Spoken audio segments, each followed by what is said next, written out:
रात दिन सब चाह में ही फंसे हुए हैं, परंतु सबकी चाह नहीं पूर्ति होती।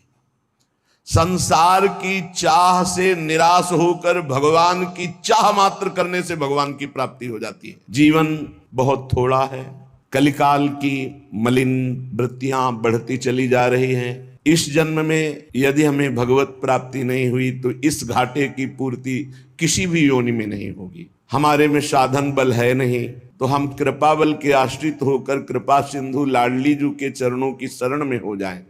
श्रीपाद प्रबोधानंद जी महाराज कह रहे हैं, जो अपने अंग कांति से, सौंदर्य शोभा से जितनी ब्रज युवतियां हैं उन सब के मान का मर्दन किए हुए है। ब्रजनो तरुणी कदम्ब मुकुटमणि श्यामा आज बनी। जितनी ब्रज युवतियां उनमें मुकुटमणि हमारी श्री श्यामा जी हैं।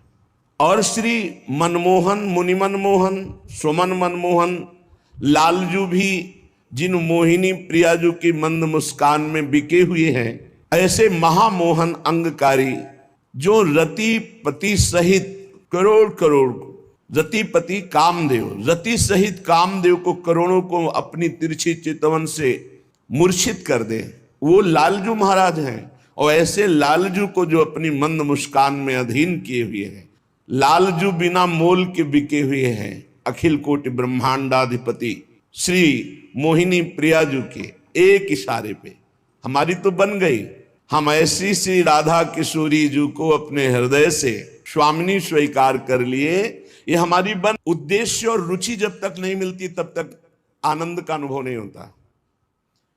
माना कि आपने उद्देश्य बना लिया वृंदावन वास भगवत प्राप्ति के लिए, लेकिन रुचि आपके भोगों में है। रुचि भोगों में होने के कारण उद्देश्य की पूर्ति नहीं हो पा रही। उद्देश्य की पूर्ति न होने के कारण नित्य आनंद वर्धन जो वृंदावन के प्रभाव से होता है वो आपके हृदय में नहीं हो रहा। रुचि, लक्ष्य और रुचि एक होनी चाहिए। हमारा लक्ष्य है भगवत प्राप्ति, तो हमारी रुचि भी भगवत प्राप्ति में होनी चाहिए। भगवत प्राप्ति में रुचि कब मानी जाएगी? जब निरंतर नाम जप, अपराधों से बचकर, नामापराध से बचकर निरंतर नाम जप, वैष्णव अपराध से बचकर वैष्णव जनों का सेवन, धामापराध, सेवा अपराध, इनसे बच करके इनका सेवन करे तो रुचि बढ़ती चली जाएगी। और रुचि, जिसमें रुचि होती है उसी में मन आसक्त हो जाता है। अभी उल्टा है, एक बार केवल मन को थोड़ा मोड़ दो गुरु कृपा से, फिर तो हिया फिरे स्वार्थ आपने भजन गए फिरे बाह। यहां भजन पकड़ लेता है। बाहर साधक को प्रयास करके भजन करना पड़ता है, यहां भजन साधक को पकड़ लेता है। निरंतर स्मृति, निरंतर भगवत स्मृति यहां पकड़ लेती। भगवान के मिलने के लिए, चाहे वो चांडाल हो, चाहे स्त्री हो, चाहे पुरुष हो, विद्वान हो, मूर्ख हो, भगवान ये नहीं देखते कि ये कौन है। बहुत सुंदर बात है। और भगवान ये नहीं देखते कि आज के पीछे इसका इतिहास कैसा रहा है। घोर पापी, निकृष्ट स्वभाव वाला या बड़ा पुण्यात्मा, संयमी, ये भगवान नहीं देखते। भगवान देखते हैं अपने से अपनापन। कितना आपका संबंध है भगवान से, आप भगवान को कितना प्यार करते हैं, क्या मानते हैं अपना, कितनी चाह है भगवान के प्रति। अगर चाह नहीं, संबंध नहीं, तो फिर कैसे आपको भगवान मिल जाए। भगवान व्याकुलता से मिलते हैं, चाह को, इतनी प्रबल चाह कि जिया न जाए, इसी को व्याकुलता कहते हैं। जब किसी को भगवत प्राप्ति की इच्छा प्रकट होती है, आवश्यकता प्रकट होती है, चाह प्रकट होती है, व्याकुलता प्रकट होती है, तो उसके हृदय में ना मिलने पर दुख होता है। भगवान के अंदर कोई चाह नहीं है। कई बार सत्संग में सुन चुके हैं, आपकी चाह ही भगवान के अंदर चाह बनती है आपसे मिलने की। आप जितना विकल होंगे उतने ही वो विकल हो जाएंगे आपसे मिलने के लिए। भगवान अमना है, आपका मन ही वहां जाकर भगवान का मन बनता है, और भगवान के मन के अंदर आपसे मिलने की चाह पैदा, वो अमना है, वो अचाह है, वो पूर्ण काम है। भगवान का मिलना बहुत सुलभ है। भगवान किसी कर्म के फल से नहीं मिलते कि ये कर्म किया तो इसका फल हुआ भगवत प्राप्ति। भगवान चाह से मिलते हैं, व्याकुलता से मिलते हैं, रुदन से मिलते हैं। ये सारे कर्म इसलिए कहे जाते हैं कि तुमसे पाप कर्म ना बने, और जब पवित्र हृदय होगा तो भगवत प्राप्ति के मिलन की चाह प्रकट हो जाएगी, रोना आ जाएगा। भगवान मिलते हैं रुदन से, चाह से, व्याकुलता से, लाल से। यदि आप भगवत प्रेम चाहते हैं, भगवान का भजन चाहते हैं, भगवान से मिलना चाहते हैं, तो इसके लिए एक ही बात है, छटपटाहट, व्याकुलता आपके मन में होनी चाहिए।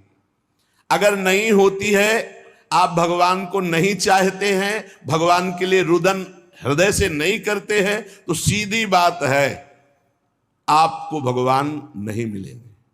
क्योंकि भगवान चाह, जिसके हृदय में व्याकुलता, उससे भगवान मिलते हैं। भगवान को पाने की इच्छा, इस प्रकार की इच्छा की उसमें कोई समझौता नहीं है, अब मिलना ही चाहिए प्रभु। प्राप्ति में विलंब असह्य, हमारी ऐसी स्थिति नहीं है। हम राजी हैं, खान पान विश्राम सुख सुविधा प्रणाम नमस्कार, इसीलिए वो बात नहीं बन रही।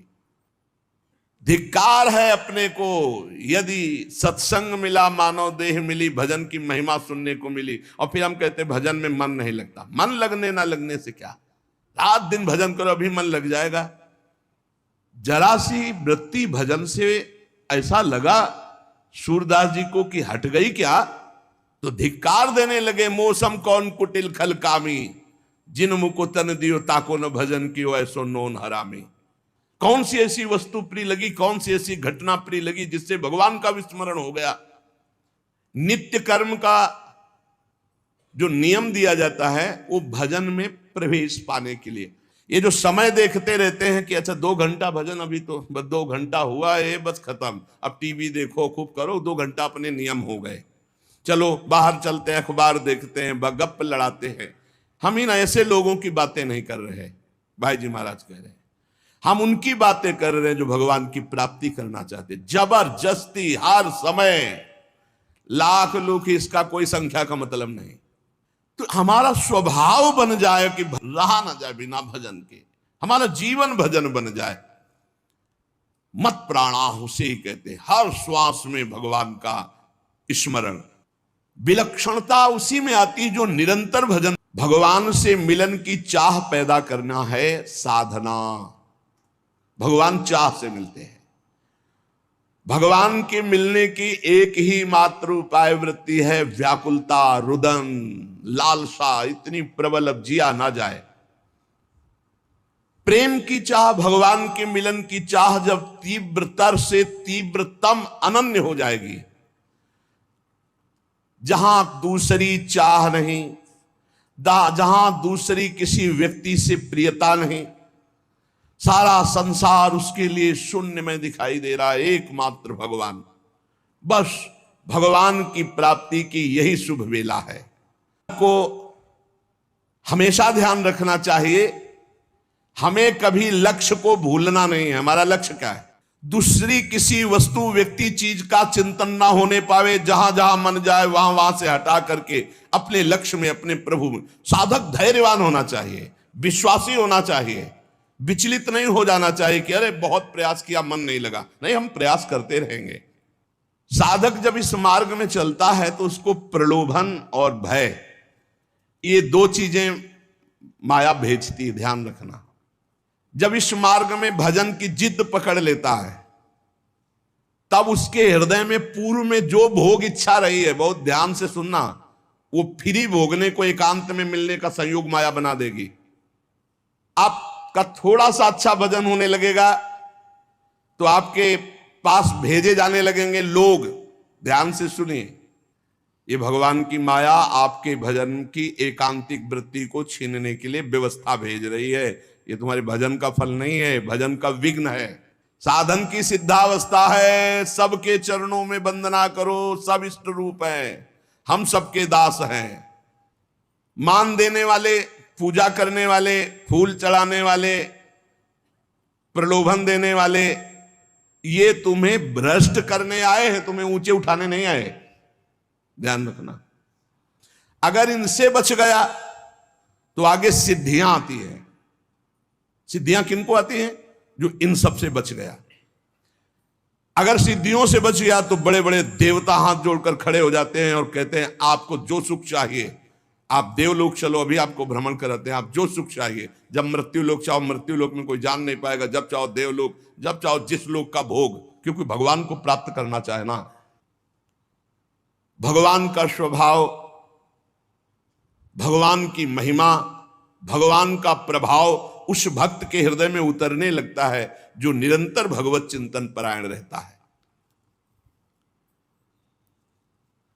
यहां सावधानी रखनी है। भजन परायण होने पर भी हमारे अंदर चाह नहीं पैदा हो रही तो कोई न कोई हम में त्रुटि हो रही है। जिसको अपने साध्य का पता है, मेरा साध्य क्या है, श्यामा श्याम, तो फिर राजी कैसे हो रहे हो और से? जब तुम्हारा साध्य श्यामा श्याम है तो तुम राजी कैसे हो रहे हो और बात से, धन से, संपत्ति से, प्रणाम से, नमस्कार से? जब तुम जानते हो ये मिथ्या है, तुम्हारा साध्य परमात्मा है, तो तुम परमात्मा के सिवा अन्य किसी से कैसे राजी हो गए? साधना के विघ्न जिनसे हमें बचना है, ये विघ्न है। अपने आराध्य देव साध्य के बराबर किसी को नहीं रखना। साध्य की ओर जिसकी दृष्टि नहीं है वो साधक किस बात का? अपने को जो एकांत रूप से भगवत प्राप्ति के मार्ग में चलाया है उसी को साधक कहते हैं।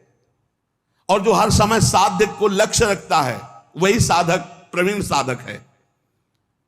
अपने कार्य में, अपनी साधना में, अपने मार्ग में दूसरे की तरफ ताको झाको मत, चुपचाप चलते रहो। भगवत प्राप्ति